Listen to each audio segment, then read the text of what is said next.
Still Saturday morning. First sale. Picked it up coming home last week from Texas. Stopped at Mineral Wells at a yard sale and found this. I believe it goes to a Super Famicom, Super Nintendo camera, and I got $1 invested. That's what I'm using as my cost of goods. I paid $5 for a whole box, so not even that, but I'm going to use $1 as cost of goods, and I just sold for $15 plus shipping, and I'll be back if I have any more. Welcome back. It's Saturday evening. I've got another sale. It's from the same $5 box as the last thing you saw. Nintendo. It is a mouse pad. I got this in Mineral Wells, Texas on the way home at that yard sale. Like I said, in the $5 box. Sold this for $15.99 plus shipping. I got $1 invested. This is a Mario Paint mouse pad. There is a clickable mouse that goes with the game in this pad. I don't have the mouse, but I got the pad and I'll take it. $15.99. Went back to the estate sale that I went to yesterday. It was 50% off. And yesterday I saw a little figurine of a bear standing on a rock, and I thought it was kind of cool. I didn't buy it because it was $8. But today was 50% day off.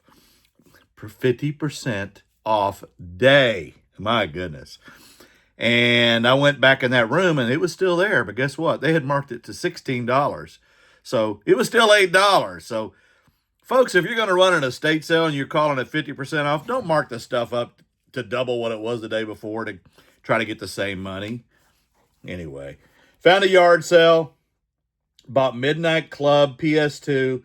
Not worth a lot of money. It is complete. I paid $1 for it. It's worth about $8 to $10. I was going to put it in my collection, but then when I got home and looked, I already have the game. Oh, well. But at that estate sale, I bought this. It was $12, so it was half off. It was $6, and I don't know what it was yesterday.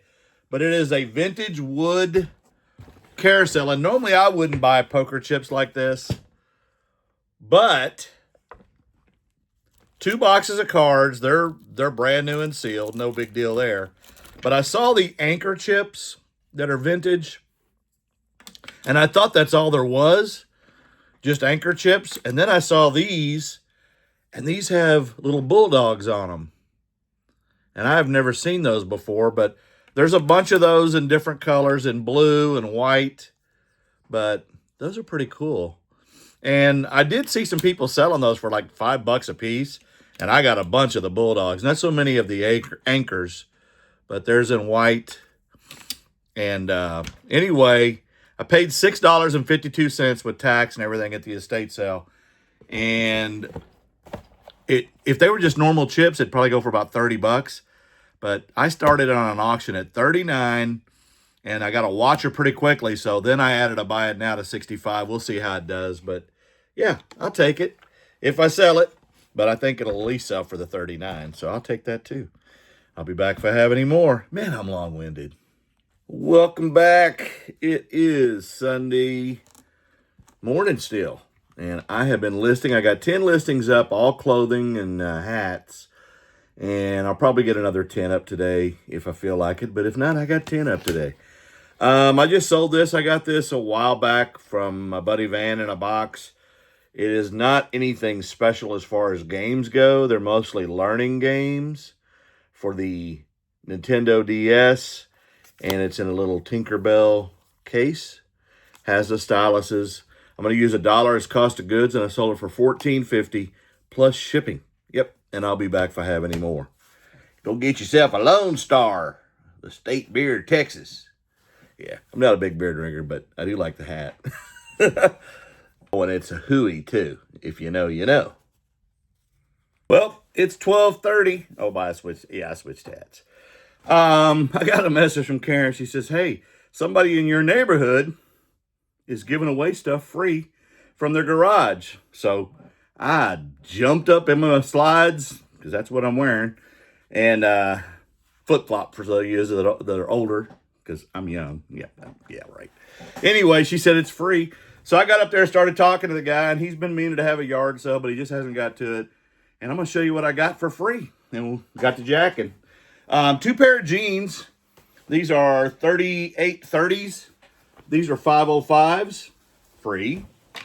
And a pair of 501s, also 3830, free. And they're both in very good condition. He had a bunch of DeWalt empty cases, and he had a bunch of bits and little tools, which I'm not a tool guy, but I will take them for free, right? A vintage Little Tikes light. I don't know what that's worth, but that's kind of cool with the Pumpkin Man. Some dream catchers. These aren't to sell or for me. My daughter collects these. So, yeah, that one's kind of cool. It's furry. Another one. It's got the tag still on it. And the wolves. The Wool Werewolves of London. And then another one. It's kind of cool with the wolf. And a little one with Z-Wolf. I guess they like wolves. This is cool. It is a vintage, and like I said, this guy worked for Disney. It's a framed Winnie the Pooh. He said it was $100 new, and it does have a COA, and I'll show you. A bunch of stamps, but I guess some moisture had got in, and the coins got a little bit of tarnish or something on it. But that's pretty cool. If you like Winnie the Pooh. He said it was $100 when he originally, but because of the condition, he decided to let it go. 3 rain ponchos, because you never know when it's going to rain. You know, it never rains in California. The girls only warn you. Okay, that's enough of that. A Vera Bradley little satchel bag. There you go. 2 more items, and plus the tote, the black and yellow tote. A knife sharpener for free. I'll take that. I don't know what it's worth. And last, I'm going to have to show you, but I have sold a couple of these before. Not this exact one, but it's worth some money. It is a fogger. A fogger machine. He said it works fine. There's some kind of chemical you put in with water. And yeah, I'll take that. Free. How did I do?